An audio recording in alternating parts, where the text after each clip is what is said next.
कुंज बिहारी जय राधा माधवा जय कुंज बिहारी जय गोपी जन वल्लभा जय गिरिवरधारी जय गोपी जन वल्लभा जय गिरिवरधारी यशोदानन्दन व्रज जनुरञ्जना यशोदानन्दन व्रज जनुरञ्जना नतीरावनचारि नतीरावनचारि जय राधा माधवा जय कुंद Bihari Krishna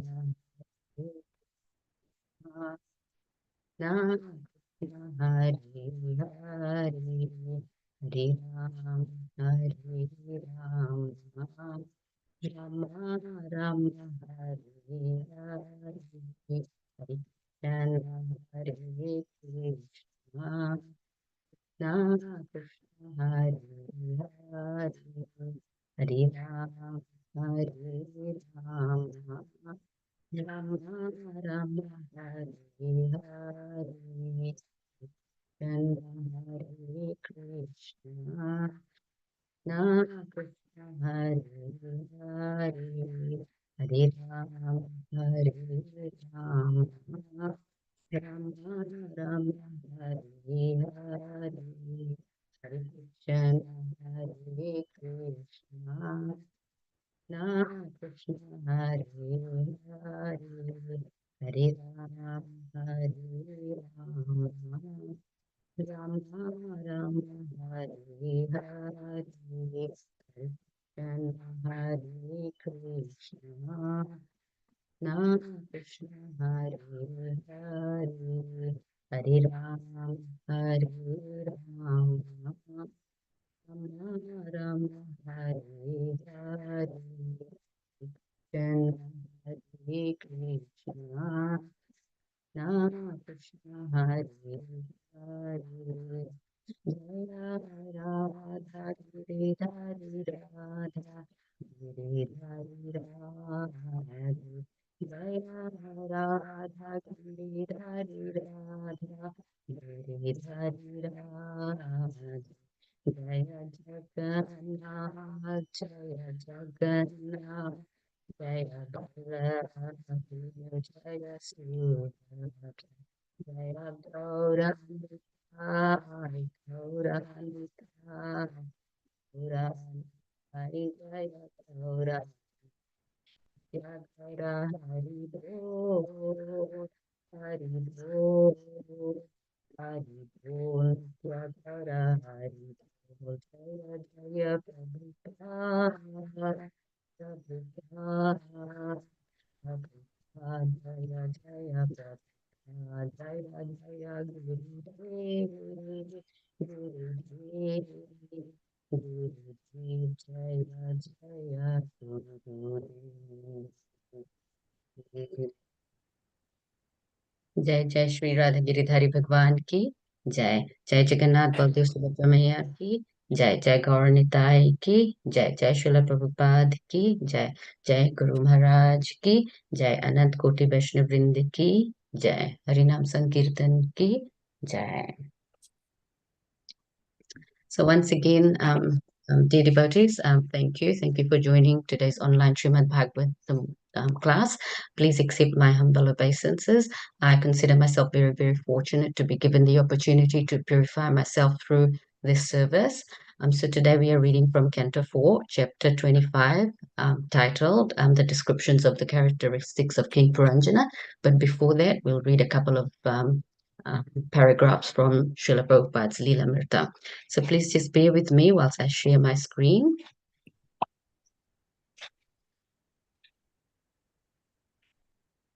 So can I please just confirm that everyone can see my screen? Yes, Mataji. So we're starting from here. So it goes, Chuck Barnett was 18 years old. His divorced mother had recently moved to Greenwich Village, where she was studying psychology at NYU. So I take that means New York University. Chuck had moved out of his mother's apartment to one on 12th Street on the Lower East Side, in the neighborhood of Allen Ginsberg and other hip poets and musicians. He was a progressive jazz flutist who Start worked with Responsible. who worked with several professional groups in the city. He had been practicing Hatha Yoga for 6 years and had recently been experimenting with LSD. He would have visions of lotuses and concentric circles, but after coming down, he would become more involved than ever in sensuality. A close friend of Chuck's had suddenly gone homosexual that summer, leaving Chuck disgusted and cynical.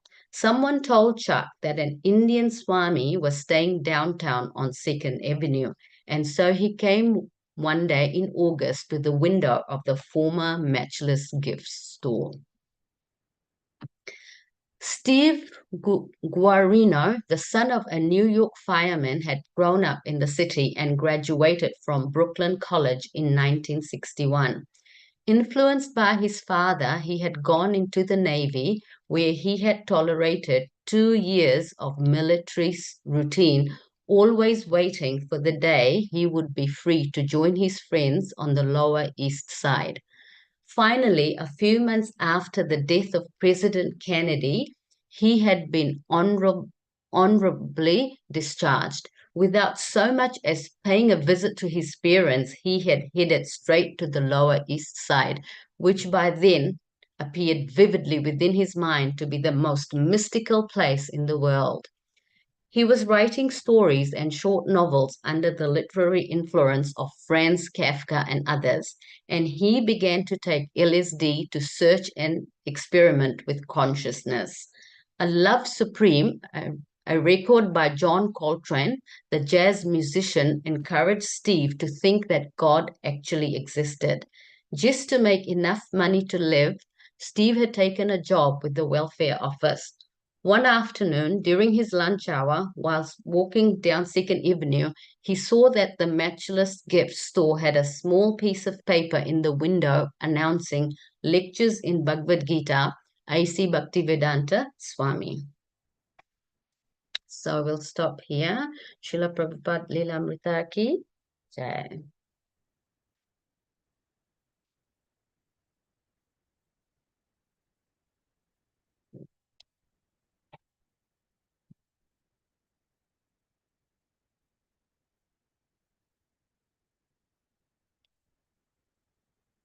Okay, so today we're reading from Srimad Bhagavatam, Canto 4, Chapter 25, verse 46, and the verse goes as follows. But before that, I will just purify myself by saying the invocation prayers. So, Om Namo Bhagavate Vasudevaya, Om Namo Bhagavate Vasudevaya, Om Namo Bhagavate Vasudevaya, Narayanaya Namaskritya, Naram Chaiva Narottamam, Devim Saraswatim Vyasam, Tato Jayam Mudire, Nashta Prayashu Abhadreshu, Nityam Bhagavata Sevaya, Bhagavati Uttam Shloke, Bhaktir Bhavati Naishtiki. Shrinvatam Swakatha Krishna, Punya Sharvana Kirtana, Hridayantasto hi abhadrani, Vidunoti Suritsatam. Verse 46 goes as follows. Panchadwarastu paurastya, Dakshineka tatottara, Paschame dvai amusham te, Namani nirpa varnai. Panchadwarastu paurastya, Dakshineka tatottara, Paschame dvai amusham te, Namani nirpa varnai. Panchadwarastu paurastya, Dakshinaika tatottara, Paschime dvai amusham te, Namani nirpavarnaye. Would anyone like to recite the verse? Hare Krishna Mataji, Dandavat Pranam, I am trying. Thank you, Mataji. Go ahead. Panchadwarastu Paurastya Dakshinayka Tatottara Paschimedde Amushamte Nama Nindripavarnaye. Hare Krishna. Hare Krishna. Anyone else? Hare Krishna Mataji. Hare Krishna. Go ahead, Mataji. Dandavat Pranam Mataji. पञ्चद्वारस्तु पुरस्य दक्षिणैका ततोत्तरा पश्चिमे द्वे अमुसन्ते नामानि नृपवर्णये. Thank you, Mataji. Thank you, Mataji. Hare Krishna.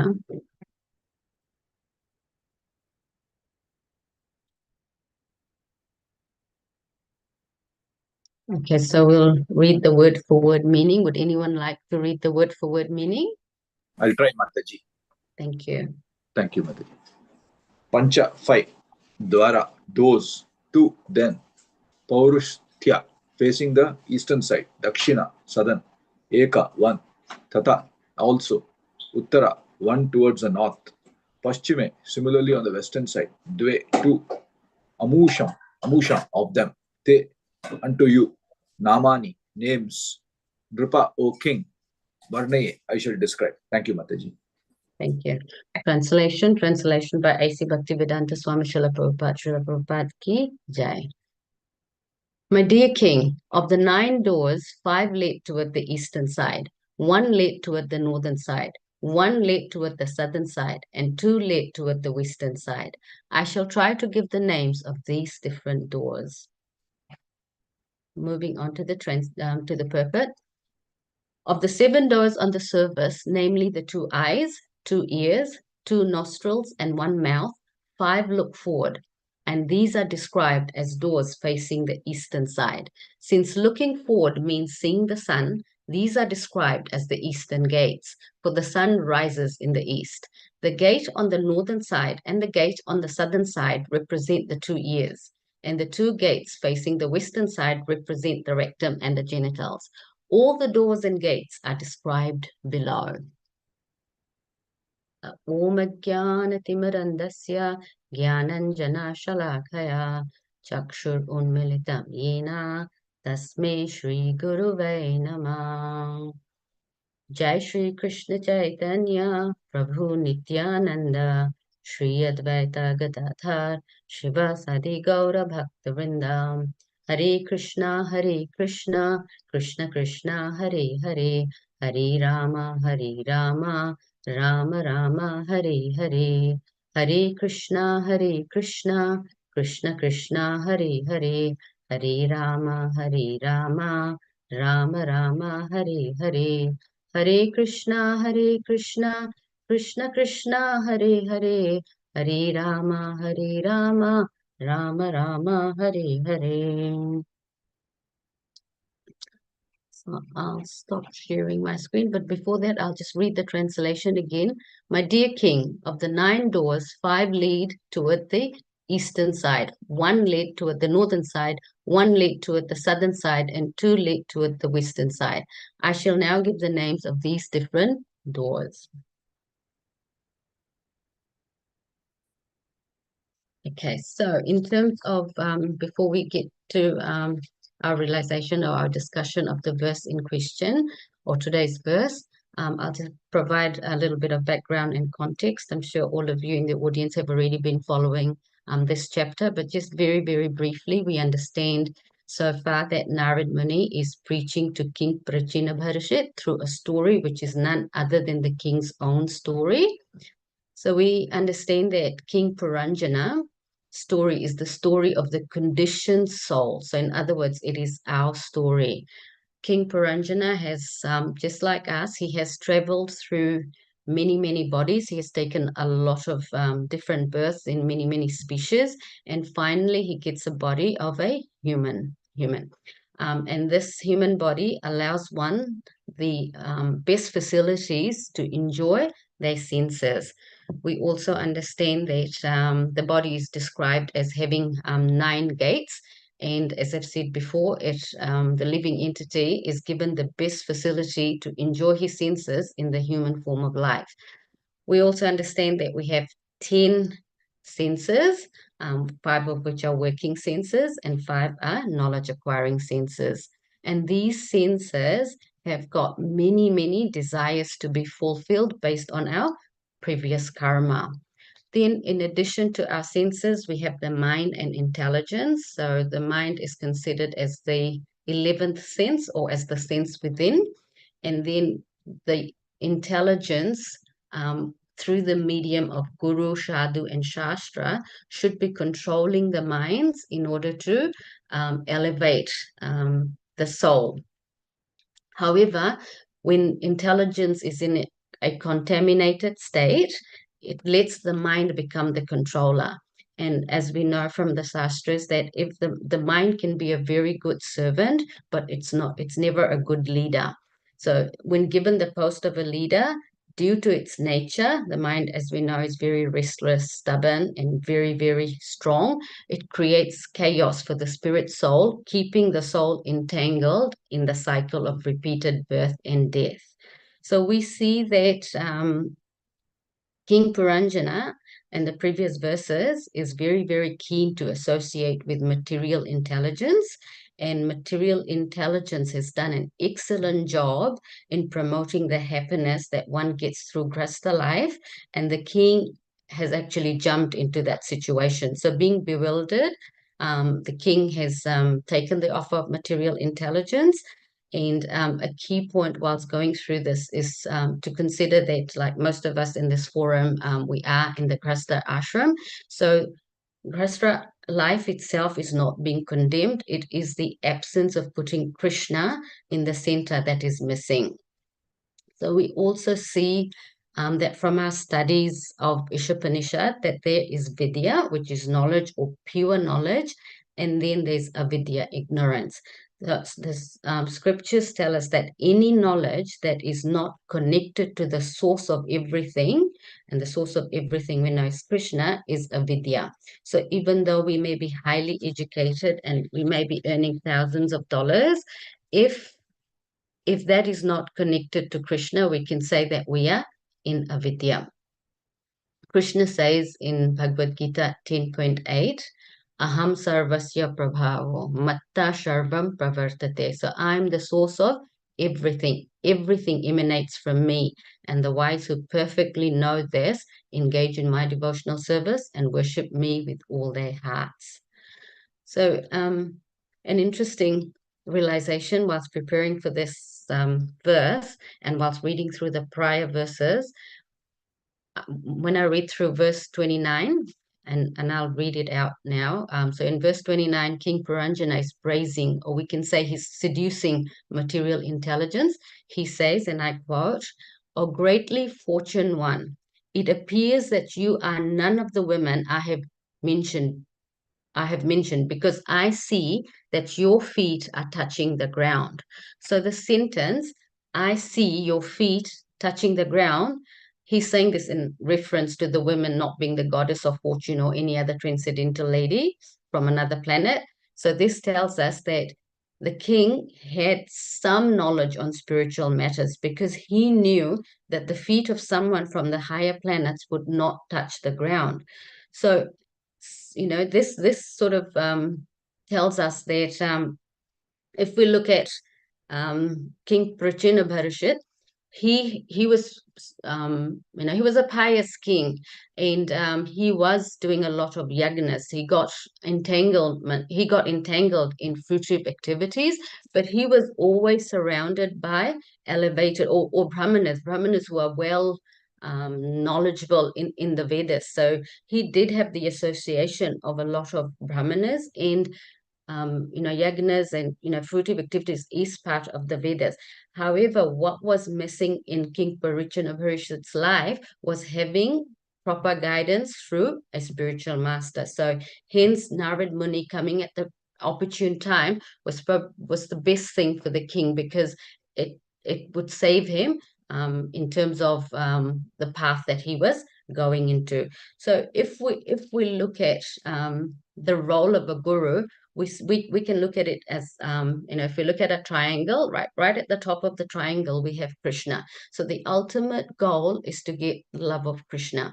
And as conditioned souls, we cannot approach Krishna directly because we are very, very conditioned. So we are born in the material concept of life.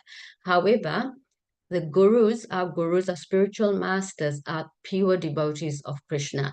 And as we know from the nectar of devotion, Krishna is purchased by pure devotional service. And our spiritual masters perform pure devotional service. They have nothing else that they desire. So anya bhilashata shunyam. So if we look at how Krishna takes this, is that Krishna doesn't like when the pure devotee worships Krishna, Krishna always feels indebted to the pure devotee. So he's got a long list of things that he owes to the pure devotees. However, the pure devotee doesn't want anything from Krishna.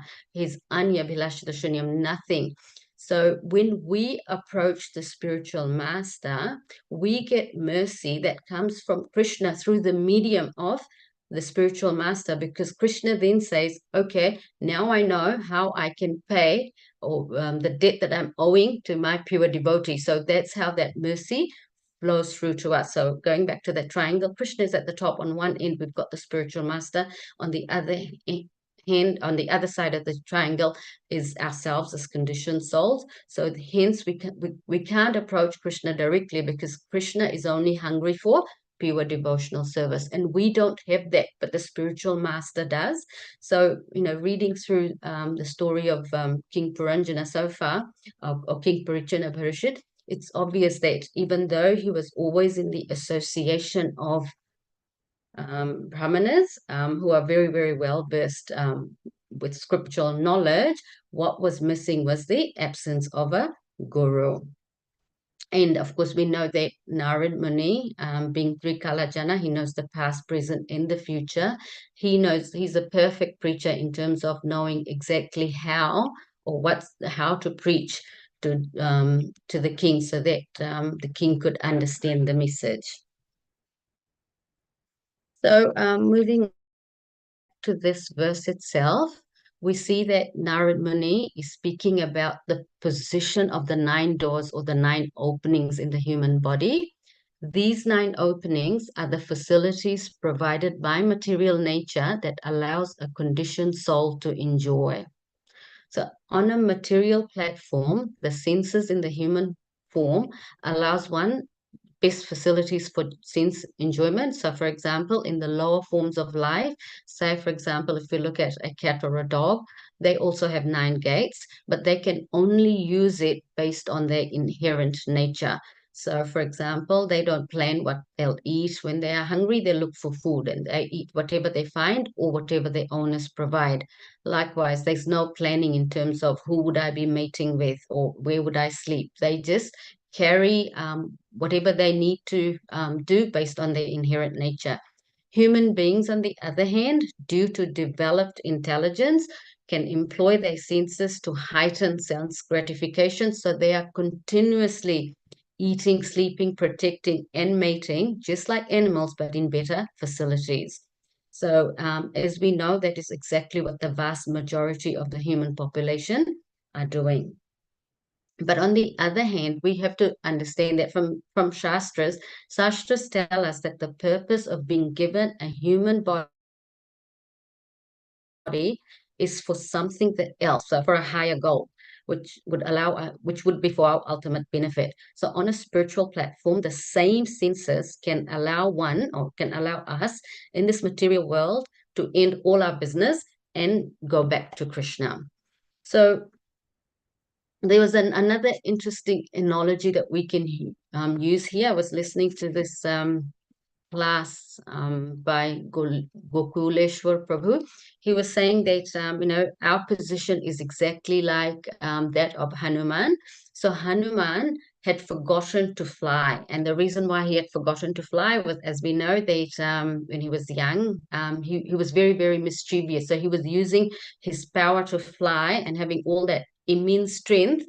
He was creating a lot of chaos for the sages. So the sages, just to remind him, they had cursed him so that he would forget his powers, and then he would only remember it when someone would remind him. So the conditioned soul is in a similar situation. We are spiritual beings, but we have forgotten who we are, and instead, we are just we're trying to enjoy our senses for our satisfaction. And then the guru comes in, just as Hanuman was reminded. And then, Hanuman remembered his strength, that he could actually fly. So the Guru reminds us who we actually are, that we are spiritual beings. This is not the place for us. This is in a place of misery, and it's temporary. So he also shows us the path to get out. So the knowledge acquiring senses, the eyes, ears, nose, tongue, through the power of speech, are provided to us to make sense of our predicament, that we are in a place of misery, and that this is a dukkhalam, ashashvatam. And yet, sometimes we ask ourselves this question, that despite hearing it so many times, why don't we get it? So the answer to this is given very, very nicely by Srila Prabhupada in the purport of Canto 4, chapter 22, and that chapter is when he's it's titled King Prithu meeting with the four Kumaras. In the purport of verse 21, Srila Prabhupada writes, he says, this is because by the evolutionary process in the 8.4 million species of life, the bodily concept is very prominent. Now, so you notice that he writes in the 8.4 species, 8.4 million species of life. So this includes humans. So every morning, when we say our prayers, and we acknowledge that, we say Om Jnana Timirandasya. So I was born in the darkest of ignorance, and my spiritual master opened my eyes with the torch of knowledge. So the human form of life, we are given this one opportunity to end our business here and to get out. And so therefore these knowledge and inquiring senses must be utilized, and it starts by us asking the questions about who we are. What am I doing here? How do I end all this misery? And so Srila Prabhupada says, when we ask these questions, the Athato Brahma Jignasa, that is the beginning of our spiritual journey. It means finding a way out to get out of this bodily conception of life. So in Bhagavad Gita, Krishna says that one should train their eyes through the eyes of Shastra, or through the eyes of knowledge. So Gyan Chakshusha. Does anyone remember which verse is being referenced here?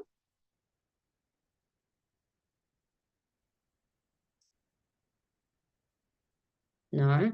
Okay, so it's from Bhagavad Gita 15.10, and I'll read the verse. It goes, Utkramantam sthitam vapi bhunjanam vagunanvitam vimudha nanu pashyanti jnana chakshushaha. I'll read the translation. It goes, the foolish cannot understand how a living entity can quit his body, nor can they understand what sort of body he enjoys under the spell of the modes of nature. But one whose eyes are trained in knowledge can see all this. So we keep seeing this, that we need to firstly have a guru in our lives, and we must follow the instructions of the guru. So very, very important. Another prominent point in this verse is that we see that just by having the location of our senses in different directions gives us a pretty good indication of how we should be using those senses. So it says, we read in the translation, and the purport that the majority of the knowledge acquiring senses are facing forward in the east direction. So the sun rises from the east. So the east direction, not just in Vedic civilization, but also in other religions as well, is considered the most favorable direction. So it's where all the knowledge comes from. Then we also look at the other two knowledge acquiring senses, the ears and the two ears. They are also in the upper region. So I think in the previous verse, in verse 45, um, the verse is about, and five of our senses are in the upper region. So again, generally the upper region is considered more favorable, more conducive for receiving knowledge. And then the other two senses are in the subterranean region, so further down. So the two remaining gates, which are the working senses, are positioned downwards, and therefore, just by knowing its regions are far, far away from the rising sun, gives us a indication that one must limit the use of these senses to the bare minimum. And we know that one use of it is for begetting Krishna conscious children. That's what the scripture tells us. And the other is just to take care of nature's call. So armed with pure knowledge, we need to find a way out of this entanglement. So that is probably the crux of today's verse. And so moving on, what I wanted to sort of cover next was for my own purification. I was listening to a class by His Holiness Kandamba Kanan Swami Maharaj, and he was speaking on the same verse, and there were a couple of points from his lecture that really stood out for me. So I just wanted to share them. The first point that Maharaj makes is around having a sense of urgency in matters of spirituality. So he was speaking that, Srila Prabhupada has given us everything, the whole total package, but we should not be comfortable. So we should not become comfortable. We may have been given everything, but what is the use of it if we don't put it to good use? That was Maharaj's message. And he said we should not we should be very, very concerned about not wasting time. And then anything, Maharaj was saying anything can happen at any time. And he was using a personal example of an earthquake that he had experienced during a visit in Mayapur. He just had a few minutes to gather everything that he had, all his belongings, and he said, including himself, to get out of the room that he was staying in. And like literally, seconds before, within 30 seconds, he could see the room open up, like the earthquake was really, really bad. So Maharaj said that, when he got out, later on, when he was reflecting on it, he realized that even a sannyasi could get attached to his things. So he said, and of course, we know that our sannyasis are pure devotees. So if they are telling us this, our role is to ensure that we really get the message. The penny needs to drop. And so Maharaj was saying that everything in a moment's notice could be destroyed. So when times are good, that is the time that we need to utilize to get, to make good use of the fortune that we have. So, even if we go back to the time when COVID happened, you'll notice that most of the devotees were very blissful because we had a lot of time on hand and we started utilizing it to read Srila Prabhupada's books. We had online classes. The fact that most of us are giving Bhagavatam classes online came as a result of that COVID period. However, the vast majority of the population, they were wondering, what would they do? That, the nightclubs were closed, restaurants were closed, the coffee shops were closed. So they didn't know how to utilize their time. Yet we were having a blissful time, actually getting involved more and more into the package that Srila Prabhupada had given us. So it was a joyful time for us. But the message that Maharaj was saying in his class, and he had given this class many, many years before COVID, he was saying that we should not wait for a disaster to happen for us to become more spiritually inclined. we should be doing it when the environment is good, when times are conducive.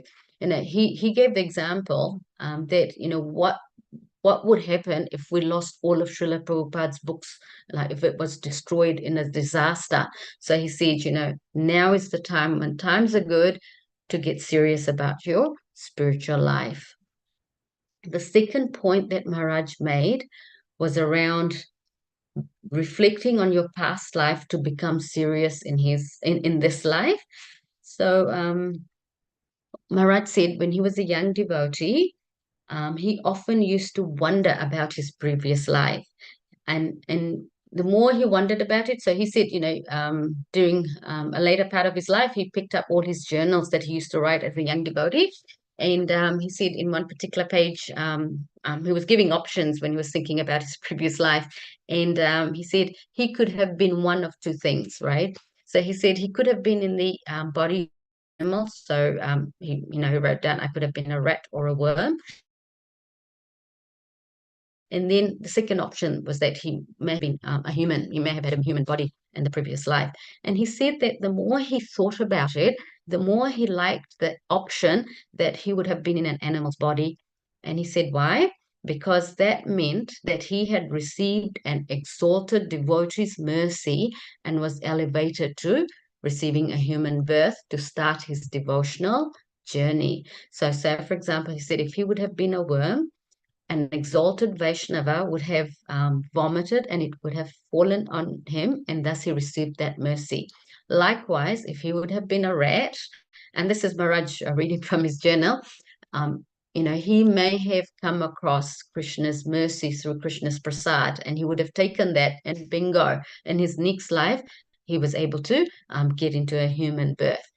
Then Maharaj said, however, if he weren't those, if he wouldn't have been in a lower species of life, Maharaj, was very, very, he said it terrified him to think that if he would have been a human, if he would have been a human in his previous life, and maybe in many, many more lives before, it worried him to think that, he has been blowing the opportunity of going back to Krishna. So he said that, for him to think that he was in a human form was not as good as if he would have been in an animal body. So he, each time he thought about that, it allowed him to get more and more serious in this life so that he would not he wouldn't fall in that predicament again to continuously come back again and again. So, he gave the example of chewing the chewed, or, what's the use of going, and we've heard this in a lot of other lectures as well,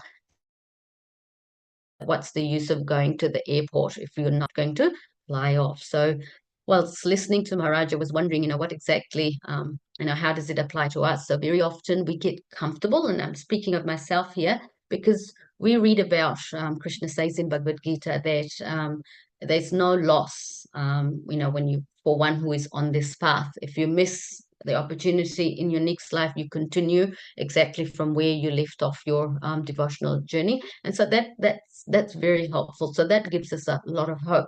But Maharaj's point was that, especially for those of us who have taken initiation, we should not become complacent. We should become very, very serious to give this one life to Krishna and actually make every effort to get out. So I thought, that was really, really, at least for me, it was very, very useful to start thinking that it's time that we got serious, that I got serious. So very, very useful learning for me. And if we look at the Krishna conscious, it's like a game that we play, and if anyone plays any game, the end outcome is to win the game. And in the Krishna conscious journey, the win is actually guaranteed. All we need to do is just follow the rules and get out of out of the entanglement. Otherwise, we'll keep coming back. So there's a guaranteed win at the end of it. And the package that Srila Prabhupada has given us, it's everything. So we don't need to start from scratch. He's given us all the rules. All we need to do is just follow it, and the rules itself are not very, very difficult. So it says, got to do our sadhana nicely. we've got to take Krishna Prasadam, we need to chant, hear scriptures. So these are very nicely described in Nectar of Instructions by Srila Rupa Goswami in verses 3 and 2. So, text 3 talks about the 6 principles that are favorable for the execution of pure devotional service. And that's about being enthusiastic, endeavoring with confidence, being patient, acting according to the regulative principles, abandoning the association of non-devotees and following in the footsteps of previous acharyas. Now, I'm going through this quite fast because I understand everyone that's listening, you're already very, very familiar with this. My Guru Maharaj, His Holiness Radha Govind Goswami Maharaj, he says that very often devotees, we complicate things for ourselves, and doing bhakti is actually very, very easy. If it gets complicated or if we get confused, it's because we are complicating it for ourselves. So Maharaj was using the example, and very often I think Srila Prabhupada has also given this example that, if we just, there's that famous story about the cobbler and the Brahmana. So Narad Muni, he was on his way to Vaikuntha, and so a very learned Brahmana said to him that, Narad, when you go to meet the Lord, please ask him, when will I get to see him? Narad said, of course, I'll do that. And then, going along on his journey, Narad also meets the cobbler, and the cobbler is happily, doing his prescribed duties, but he's very enthusiastic. He's, it's very, he's doing his work with confidence. He's patient. He also asks Narad the same question, when you meet the Lord, please pay my obeisances and ask him when I'll get to see him. And Narad says, of course I'll do. So when Narad meets Vishnu, and Vishnu asks him how he has been and all that, so, and if there was anything that Vishnu could do for him, and Narad said, yes, actually I've got two requests from 2 of your devotees. And Vishnu says, of course.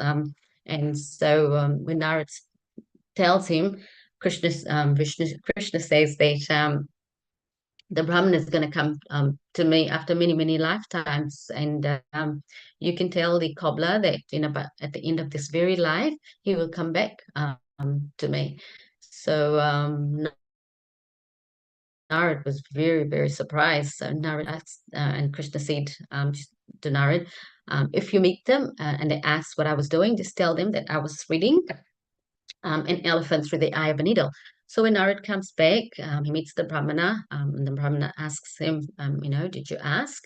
And he said, yes, I did. And this is what the Lord said. So the Brahmana gets quite angry. He said, I actually don't even believe that you went there. Tell me, if you did go, what was the Lord doing? And he said, he was threading an elephant through the knife of a needle. And now, the Brahmana gets even more bewildered. And so Narad knows that, okay, I know what Vishnu was trying to show me, that this Brahmana is just a reader of books. So he's just, following he's prescribed, he's just reading, doing things in a ritualistic way. So he goes away from there when he meets the cobbler. So the cobbler asks him the same question. Did you ask the Lord? What was the Lord doing? And when Narad Muni tells the cobbler that the Lord says that at the end of this life, coming back to him, and what does he say? He praises the Lord. Oh, how wonderful he is! I'm not even deserving to go back, yet he's thought about me. And then when he asks what was the Lord doing, he says that he was threading an elephant through the eye of a needle. And so the cobbler says, how wonderful. Of course, that's anything is possible with the Lord. So Narad was actually very, very surprised, and so he asks the cobbler, do you really believe that? And the cobbler says, of course I do. Why wouldn't that be possible? And then he pointed to the banyan tree and then all the fruits that were lying on the ground, and he said, if the Lord can push a huge banyan tree in this, in each of these fruit, and there's so many seeds in one fruit, then pushing an elephant through the eye of a needle is nothing for my Lord. So, Guru Maharaj was saying that, just having faith, and that faith comes through listening to from the devotees. So especially through the mouth of a pure devotee, when we listen, it purifies us, but at the same time, it strengthens our bhakti, our faith.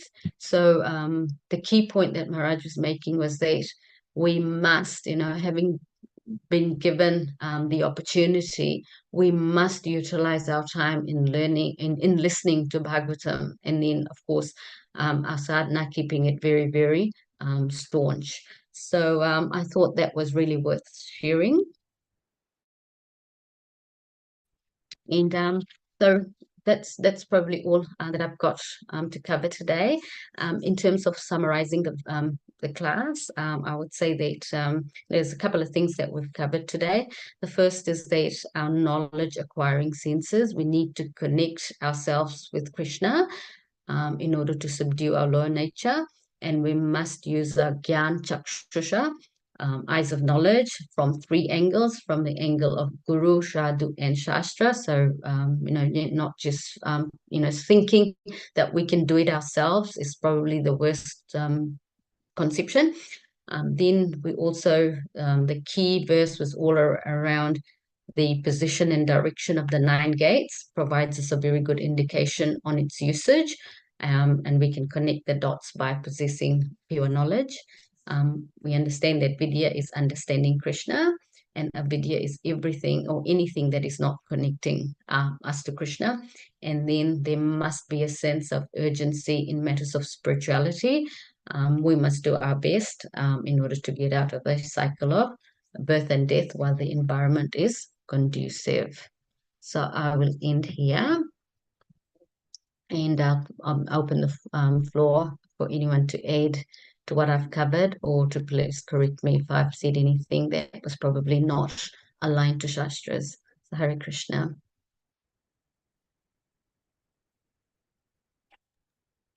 Hare Krishna, Mataji. Thank you for covering this like a simple text, and you've given such a big unpacked it so nicely.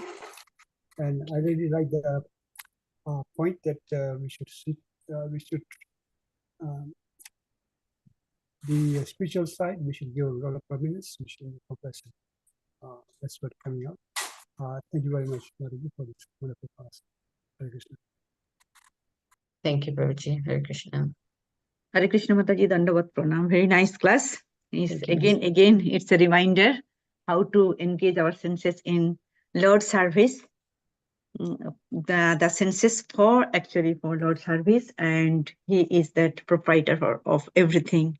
And yes, we should take in seriously, and time is very precious, and time is less for us. And Kodamukanand Swami Maharaj also telling, this is, it should be in the urgency.